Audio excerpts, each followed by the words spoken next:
মহারুদ্র বজ্র হনুমান মারুতি। জয় শ্রীরাম।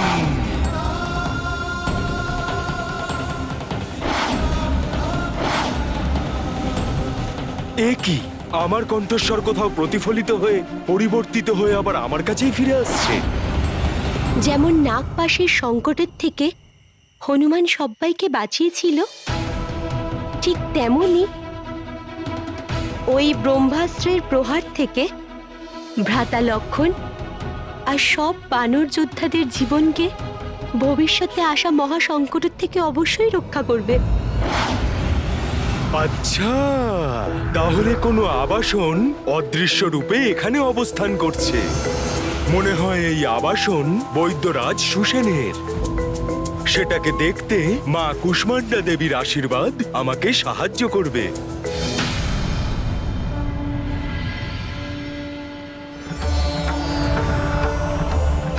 হে মাতা কুষ্মান্ডা, আমাকে যে আপনি অদৃশ্যকে দেখতে পাওয়ার বর প্রদান করেছিলেন, আজ আমার সেই বরদানের ভীষণ প্রয়োজন।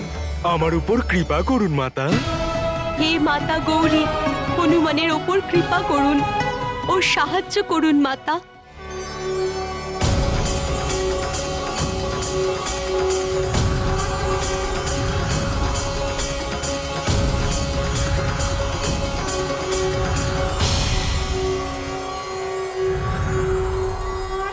এই অদ্ভুত প্রাসাদ,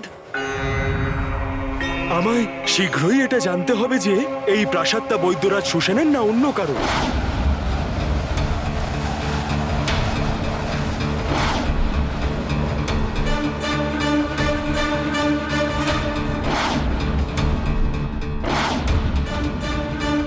এই বৈজ্ঞানিক যন্ত্রপাতি, স্বর্ণপাত্র ভর্তি ঔষধি, অবশ্যই এটা লঙ্কার রাজবৈদ্য সুসেনেরই রাজপ্রাসাদ।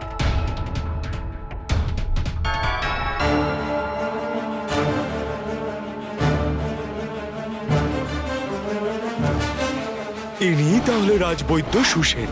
দেখে মনে হচ্ছে যেন ভীষণ শীঘ্রতার সহিত উনি কোনো ঔষধি তৈরি করছেন।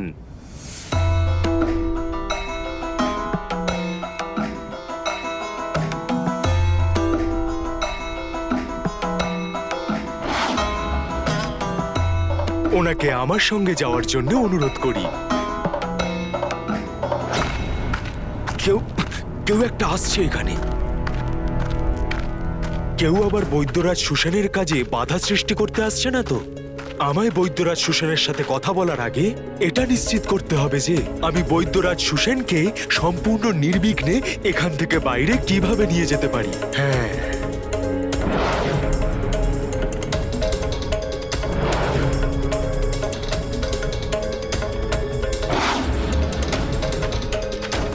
এই রাক্ষস সেনারা বৈদ্যরাজ সুসেনের প্রাসাদ ঘিরে রেখেছে। আমার অনুমান সঠিকই ছিল। ওরা জানতে পেরে গেছে যে আমি বৈদ্যরাজ সুসেনকে নিতে এখানে আসছি। যুবরাজের দ্বারা নিক্ষেপ করা ব্রহ্মাস্ত্রের প্রভাব এখনো হয়তো কিছুই পড়েনি, কিন্তু ভবিষ্যতে তার পরিণাম অবশ্যই আসতে চলেছে। আমাকে অগ্রিম রূপে তার জন্য ঔষধি তৈরি করতেই হবে। শোনো আমার বীর রাক্ষসেরা, তোমরা সবাই সতর্ক থেকো। যদি ওই বানরকে তোমরা এদিকে আসতে দেখো, তাহলে শীঘ্রই আমাকে তার সূচনা দিও। এইবার ওই বানর আমার এই মায়াবী খড়গের হাত থেকে কোনো মতে পার পাবে না। স্মরণ রেখো, ওর মৃত্যু অতীব আবশ্যক। এও এখানে এসে গেছে। এখন বৈদ্যরাজ সুসেনকে অনুরোধ করলে জিনিসটা আরো খারাপ হয়ে যাবে। উনি রাক্ষসদের আমার ব্যাপারে বলে দিতে পারেন, আর এই রাক্ষসদের সাথে যুদ্ধে ব্যর্থ সময় নষ্ট হবে। ওখানে প্রভু আমার জন্য ব্যাকুল ভাবে অপেক্ষা করছেন হয়তো। আশা করছি হনুমান সুসেনকে এখানে নিয়ে আসতে অবশ্যই সফল হবে।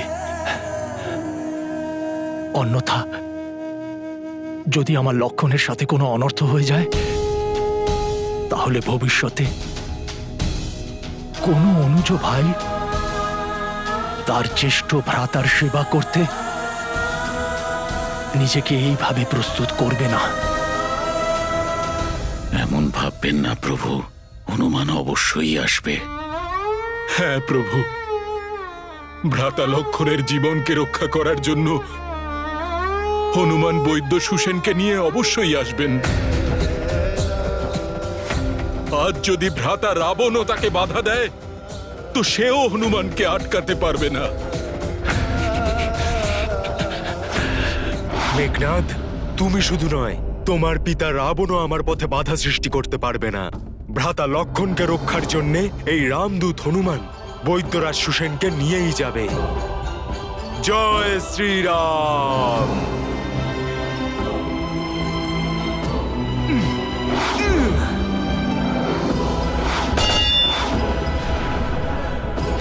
এই ধ্বনি কিসের?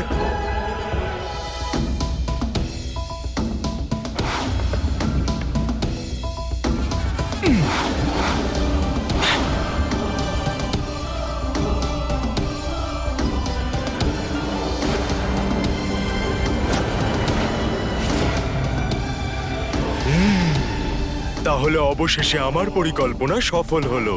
সব মূর্খ রাক্ষসরা ওদিকেই চলে গেছে।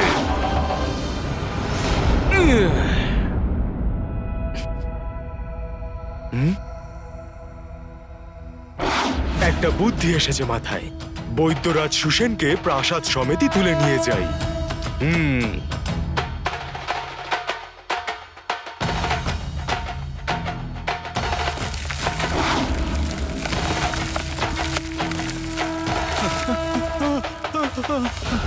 এই অকস্মাৎ এত তীব্র গতিতে ভূকম্প কি করে শুরু হলো? যুবরাজ মেঘনাদ, বানর তো ওইদিকে।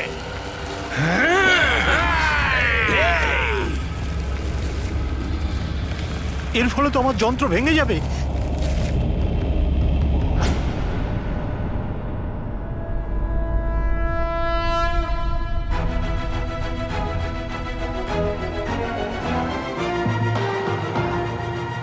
জয় শ্রীরাম।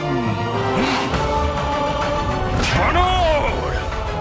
কাকা কুম্ভকর্ণর হাত থেকে তুমি জীবিত ফিরতে পেরেছো লঙ্কা থেকে, কিন্তু এবার আমার মায়াবী খড়গের হাত থেকে তোমার নিস্তার নেই।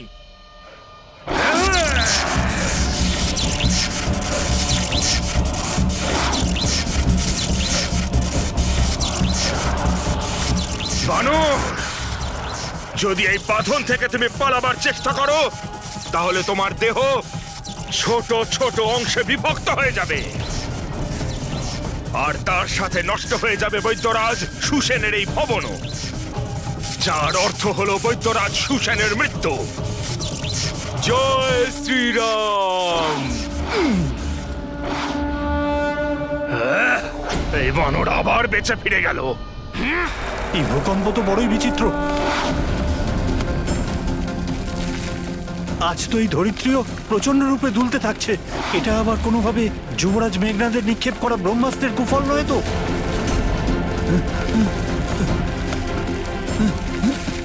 এ কি?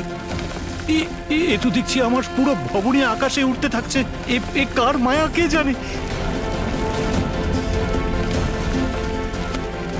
এই বানর, তুমি সেই হনুমান না, যে লঙ্কাকে দমন করেছিল? হ্যাঁ বৈদ্যরাজ সুসেন, প্রণাম। কিন্তু আমি তোমার আর তোমার সেই বনবাসী রামের কোনো ক্ষতিই করিনি। তাহলে তুমি আমার ভবনকে উপড়ে কেন নিয়ে এলে? কোন অপরাধের দণ্ড দিচ্ছ আমাকে? ক্ষমা করবেন আমায় বৈদ্যরাজ, পরিস্থিতি এমন উৎপন্ন হয়েছে যে আমাকে না বলেই আপনার ভবন সহিত আপনাকে নিয়ে যেতে হচ্ছে। কিন্তু আমি আপনাকে কথা দিচ্ছি যে আপনার দণ্ড নয়, বরং সৌভাগ্য প্রাপ্তি হবে। প্রভু শ্রীরামের দর্শন, ওনার সেবা করার সৌভাগ্য।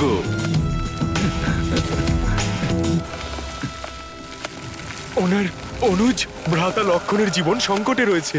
নিজের ঔষধি ধারা তাকে সুস্থ করে তুলে আমার প্রভুর মনের ব্যাকুলতা দূর করতে হবে আপনাকে।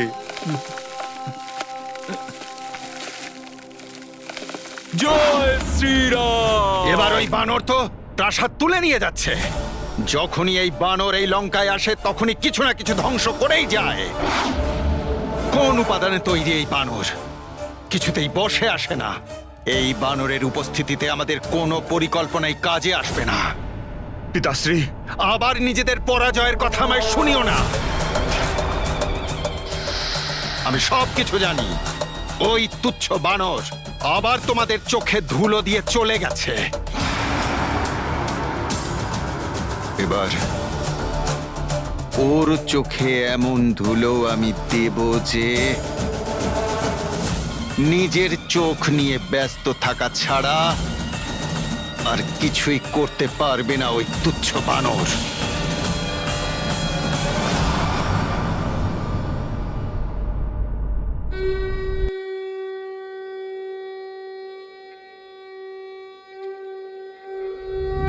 কোটি চাকরি উদ্যানে ঝেপাবে উত্তরে করে মল্লা দিশারি খাদ্রনু ক্রোধে উৎপাতিলা বলে আনিলা মাগুতি নেলা আলা গেলা মনগতি মনাশি ডাকিলে মাগে গতিশী তুলনা নশে রূপী মহারুদ্র বজ্র হনুমান মারুতি বনারি অঞ্জনী সুত রামদূত প্রভঞ্জনা মহাবলী প্রাণদাতা সকলং উঠবি বলে শোককারী দুঃখহারী দূত বৈষ্ণব গায়কা তিরুনাথ হৈরূপ সুন্দরা জগদন্তরা আদান দেবতা হন্তা পাপসী দুর্লেপনা জগন্নাথ জগন্নাথ প্রাণনাথ পুরাতন পুণ্যবন্ত পুণ্যশীল ভাবনা।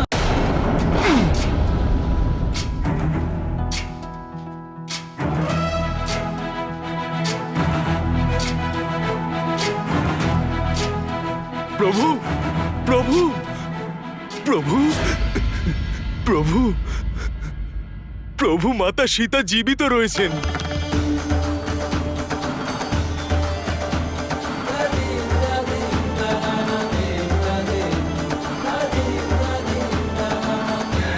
সীতা,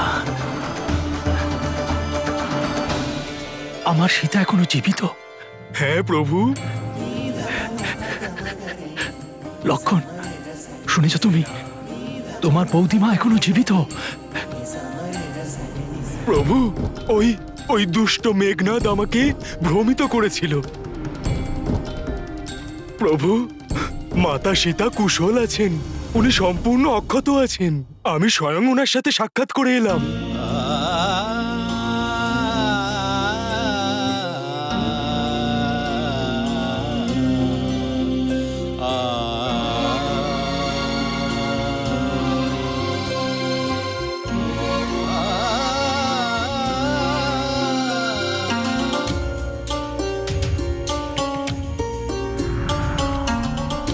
প্রভু, প্রভু আমাকে ক্ষমা করে দিন। আমি ওই মায়াবী মাতার রূপ দেখে আমার বোধ বুদ্ধি হারিয়ে ফেলেছিলাম। মেঘনাদের মায়াকে সত্য মনে করে ভীষণই বেদনাদায়ক সংবাদ আপনাকে শুনিয়েছিলাম আমি। প্রভু, আমি আপনাকে কত কষ্ট দিয়েছি, ক্ষমা করে দিন আমায় প্রভু। না হনুমান, কষ্ট পেও না। আমারও তো ভ্রম হয়েছিল, তাই না? এরকমটা মনের গভীর স্নেহের জন্য হয়ে থাকে।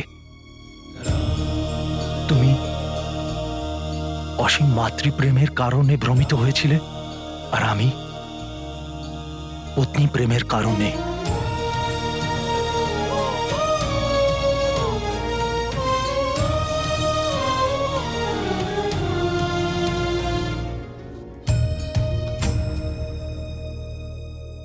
প্রেম কখনো কখনো মনকে দুর্বল করে দেয়, আর এই মনের দুর্বলতারই সুযোগ নেয় এই রাক্ষসেরা।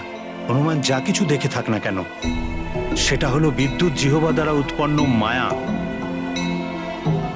আর সেই মায়ার দ্বারাই রাবণ একবার মাতা সীতাকে ভ্রমিত করার চেষ্টা করেছিল।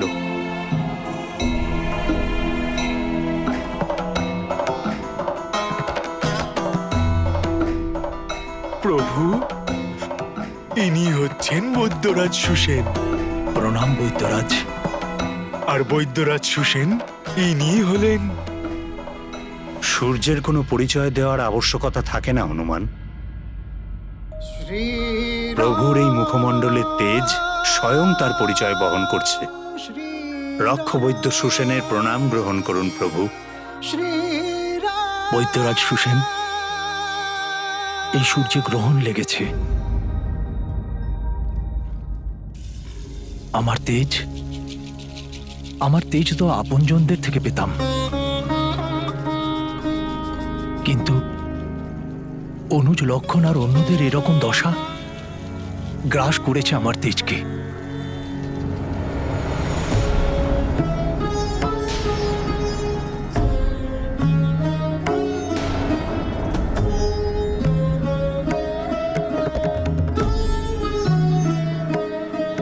ইনি তো গম্ভীর রূপে আহত হয়ে পড়েছেন।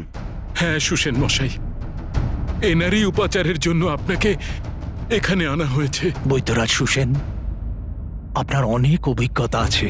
এই অস্ত্রশস্ত্রের প্রভাব বিফল করতে অবশ্যই আপনি পারদর্শী। যদিও আপনি আমাদের শত্রুদের নগরী লঙ্কার রাজবৈদ্য, কিন্তু একজন চিকিৎসকের ধর্ম হল পীড়িতকে পীড়া থেকে মুক্ত করা, যদিও সে শত্রুপক্ষের হোক বা মিত্রপক্ষের। প্রভু, আমি চিকিৎসক ধর্মকে কঠোর রূপে পালন করি। আপনার অনুজের চিকিৎসা আমি অবশ্যই করব।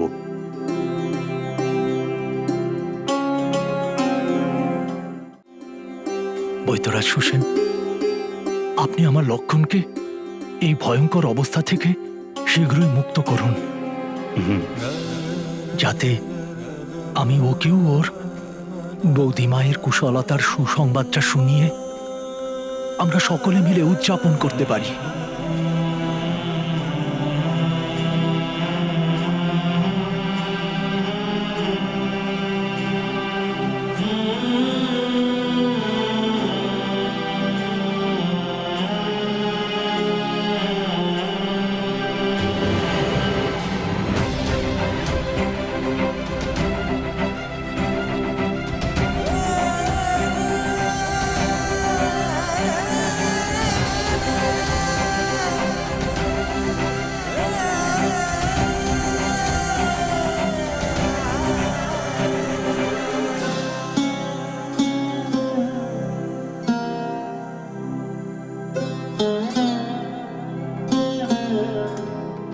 ঘোর আশ্চর্য প্রভু,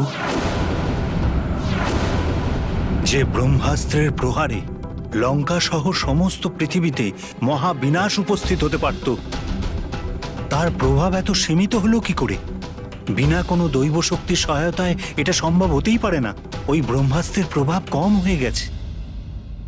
সেজন্য কুমার লক্ষণের সাথে অন্যান্য বানরদেরও চিকিৎসা করা এখন সম্ভব।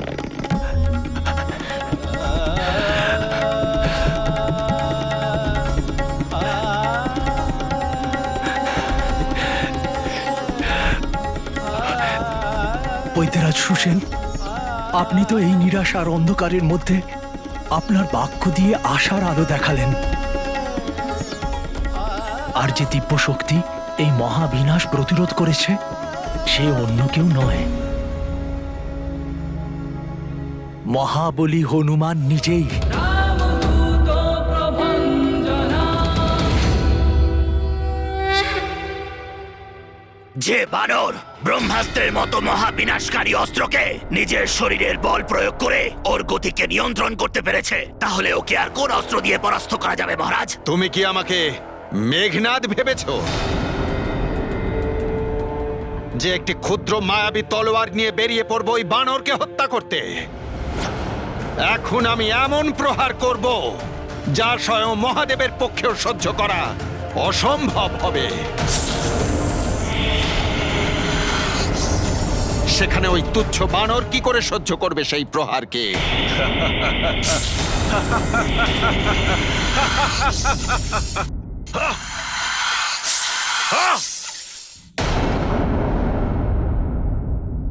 আমার মধ্যে ব্রহ্মাস্ত্রের আঘাত সহ্য করার শক্তি কোথায়?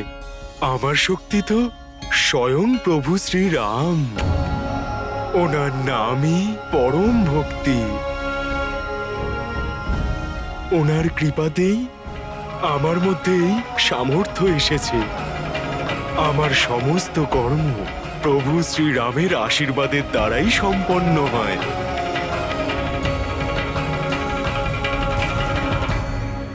বৈদ্যরাজ, এবার আপনার চিকিৎসা শীঘ্রই শুরু করুন। সুস্থ করে তুলুন ভ্রাতা লক্ষণকে। শীঘ্রই সুস্থ করে তুলুন এনাকে। যে সময় মেঘনাদ তার ব্রহ্মাস্ত্র নিক্ষেপ করেছিল, সেই মুহূর্তেই তার প্রভাবকে নিষ্ক্রিয় করার জন্য আমি ঔষধ প্রস্তুত করা শুরু করে দিয়েছিলাম। কিন্তু প্রভু, শুদ্ধ করার পর আমি অবগত হলাম যে এর চিকিৎসার জন্য দিব্য জড়িবুটির আবশ্যকতা আছে। মৃত সঞ্জীবনী, বিশল্যকরণী, স্বর্ণকরণী আর সন্ধানী। কিন্তু সুসেন মশাই, এই জড়িবুটিগুলি তো খুবই দুর্লভ।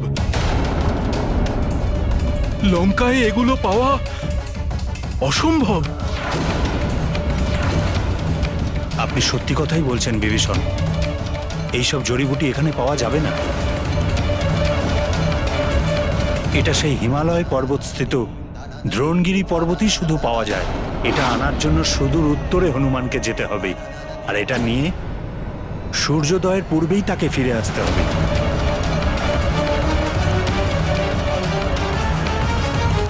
একজন সত্যিকারের ভক্তই ঈশ্বরের প্রতি পূর্ণ সমর্পিত থেকে তাঁর সেবা করায় তৎপর থাকতে পারে।